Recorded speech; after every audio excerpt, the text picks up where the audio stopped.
Shambhala is a B&M hypercoaster that opened at PortAventura World in Spain in 2012 and is renowned for being one of the best roller coasters in Europe, period. But do I think it's one of the best roller coasters in Europe? What are my thoughts? Well, today I'm going to be reviewing Shambhala for you today. So if you go on to like this video or you find it useful, please smack that like button, hit that subscribe button and turn on notifications so you don't miss a single video. Without further ado, let's get straight on into the review. So I'm going to kick this review off by talking about Shambhala seating arrangements, because wherever you sit on Shambhala, you're going to get a different ride.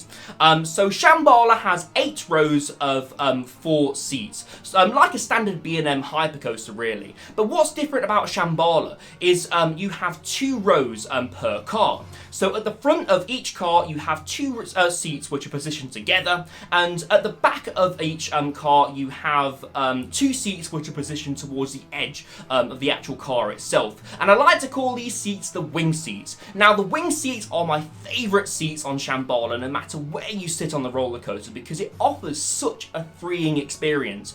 You've not got anybody next to you, anybody to the side of you. It's just a great ride. You just get a great ride on these wing seats. And my very favourite seat on Shambhala is the left seat on the very front row. It's such a freeing experience. You get so much hang time over the top of that lift hill. So before I talk about the layout on Shambhala, I just want to give a special shout out to the clamshell restraints on the B&M hypercoaster. Now, I didn't believe the hype about these restraints before I ridden Shambhala. So when I ridden Shambhala, I was pleasantly surprised. These restraints don't feel like restraints. They don't feel like you're being pressed in at all. They really are that comfortable. I absolutely love the clamshell restraints. Now, going into the layout then, the first thing you come to when you go out the station is that 250-foot lift hill. Now, I want to talk about the lift hill for a second, because off-ride, in my opinion, this is the most intimidating part about the ride. And this is what scared me the most when looking at it off-ride for the first time before I rode it. Because I don't normally get scared by roller coasters, but I have to say, this coaster scared me the first time I looked at it. And I absolutely love that feeling, I really do. I wish more coasters put fear into me before I rode them.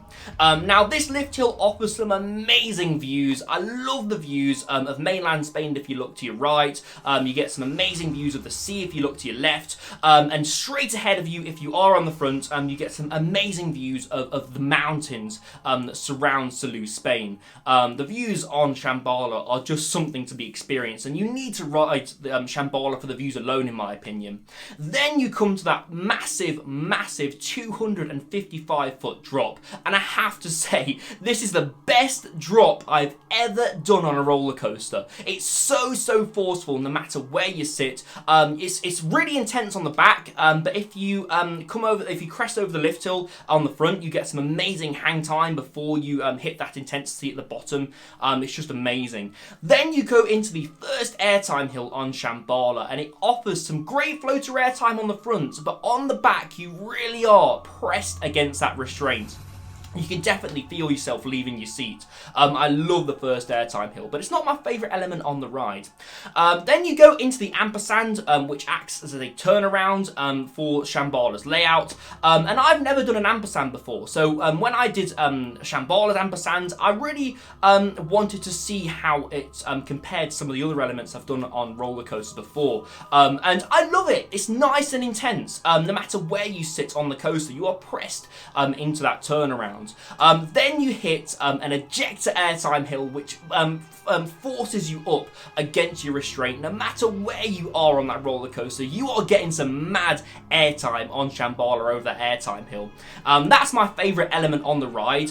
One thing I will say about it, it does have a trim brake, and this trim brake is turned on incrementally throughout the day, I noticed. So at the start of the day, I didn't notice it as much as I did towards the end of the day. So whether it's turned on when the coaster warms up, I just don't know.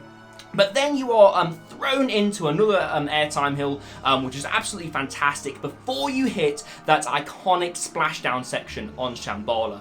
So this isn't actually a true splashdown section. If you didn't know what a splashdown section is, it's basically a section of track where fins on the coaster train interact with water and spray it up on riders. Shambhala's splashdown section is actually triggered, so it has fountains that spray up instead of fins on the train that spray up and hit riders. But I close my eyes every time I hit this splashdown section. I absolutely love it. It's just the anticipation of having water flung in your face that I absolutely love.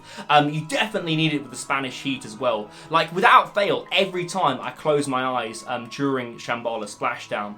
Then you go into another couple of airtime hills before you hit a block section, and then you encounter a few bunny hills before you hit the final break run for Shambhala.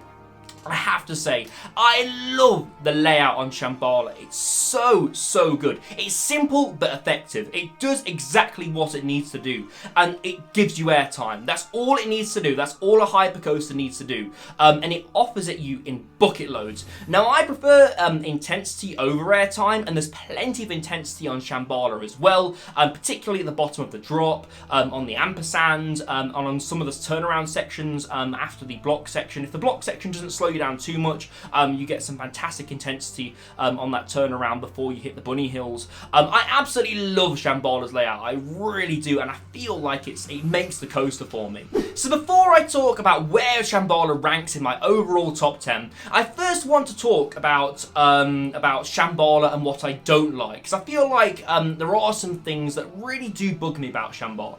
The first thing is the operations, but this is a PortAventura specific thing anyway. The operations are quite poor at PortAventura. There's a lot of staff standing around. We encountered one particular member of staff who was taking pictures of people and just having a chat and not really loading the bays properly. I feel like if the operations were improved on Shambhala, it would make the experience so much better for me. And that leads on to something else that bugs me about Shambhala: the queue. The queue is covered, which you definitely want in the heat of Spain, but it's just pure cattle pen. There's nothing exciting about it. There's very minimal theming on Shambhala, which I was quite surprised about going into other areas of the park before hitting Shambhala itself. The theming is definitely good on Shambhala, don't get me wrong. It's just when you're queuing, it is quite lackluster. What else is lackluster is is music. There's no music around the ride at all. There's only music in the paths around Shambhala, but the soundtrack is very turned down, so it doesn't really build up an atmosphere before you enter the queue itself. I feel like if there was queue line music, some dispatch audio, it would definitely improve the ride for me. What I love about Taron, for instance, is the fact that you have the dispatch audio. It creates an atmosphere. You hear it in the cattle pens as you watch the other riders leave the station on the train. You have that really dramatic music. Shambhala just needs something like that. Because the coaster is themed to the Himalayas, a journey to the Himalayas, I feel like you could have dramatic beating drums going out as you go out the station. You could definitely get away with some dramatic music without it coming across too cheesy. But alas, we don't have any music. And if I was to improve Shambhala, or I owned PortAventura for a day, I would definitely add dispatch audio and audio around Shambhala in general. So where does Shambhala rank in my overall top 10 then? Shambhala is currently my number 2. So above it you have Taron at number 1, and below it you have Fly at number 3. And Shambhala definitely earns its spot in my number 2 spot despite its shortcomings. It's such an amazing roller coaster. If it had a bit more theming in the station, around the bunny hills at the end, and around the layout itself, if it had a bit more theming, had some dispatch audio, it could definitely creep into number 1. And if the coaster was a bit longer as well. But like I say, it definitely comfortably sits in that number 2 spot for me. So guys, that's been my review of Shambhala. If you've ridden Shambhala yourself and you want to leave your comments, please do down in the comment section below. I really want to hear what you think of the coaster. Also, if you're planning to ride this in the future, please do let me know down in the comment sections below. Let me know when you're going.